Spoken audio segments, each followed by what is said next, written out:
Parties that involved in this conflict is the people of Gaza and Israel and other international community including United Nations, United States and the European Union. Therefore, the international community must recognize the humanity of all those affected and strive to protect their rights and well-being. I'll be explaining on what is exactly happening on Gaza. So in Gaza, there's hundreds of thousands of people in northern Gaza that are largely cut off from it entirely. This is because the Gaza-Israel conflict is actually a localized part of the Israeli-Palestinian conflict beginning in 1948, where almost 200,000 Palestinians fled or were expelled from their homes in Gaza. And now they are settling in the Gaza Strip as refugees. Since then, Israel has been declaring 15 wars against the Gaza Strip. So the condition of Gaza right now is that famine looms in Gaza and nowhere is safe for any civilians.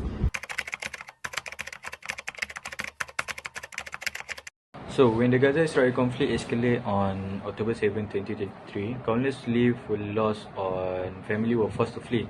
When the bomb kept falling, homes were destroyed, mosques were destroyed, and many of them were destroyed.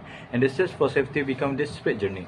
When innocent lives were caught in the crossfire, the world watched in horror. For example, like we see on Palestine, most of them are women and children. So, as a Malaysian youth, we stand for peace and human rights. When we unite, we can demand and the violence and provide humanitarian aid to those who in need.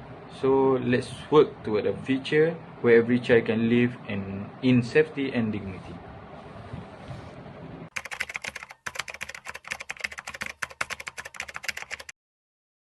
My back is animation of Gaza-Israel crisis. Since October 7, 2023, the Israeli bomb has devastated Gaza, leaving the Palestinian trapped in dangerous situation. In northern Gaza, bombs fall relentlessly, forcing the family to flee their home in search of safety.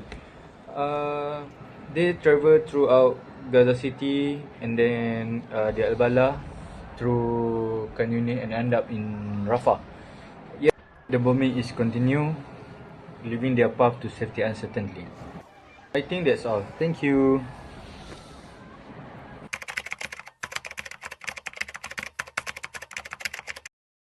Since 1967, the British that governed the land in the West Bank have declared that they will be splitting the lands to Palestine and Israel, but Israel wants to declare a full state of Jews, so they have been declaring war and devastating Palestinians since 1967 to claim the land for themselves.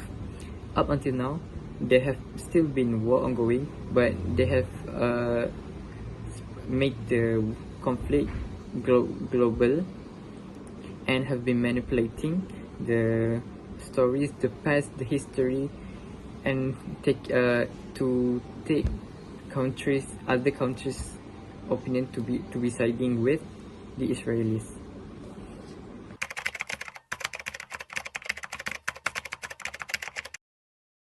One of those can protect them by raising an awareness since they are facing a human right violation like loss of life and injury, including the children and the women. Other than that, we need to support humanitarian organizations, signing petitions, for example, supporting a society that provides an emergency medical services. Other than that, also, by using the media, also helping us to share in impactful media such as videos, documentaries, social media campaigns, and visual storytelling to reach a broader audience and convey the urgency of addressing human rights abuses. As a conclusion, we as a group hopes that the public is aware of the conflict between Gaza and Israel and hopes that both parties will meet on a peace's end so that they can live in harmony and peacefully with each other. This is so that there won't be any more conflict and to show that human rights is important.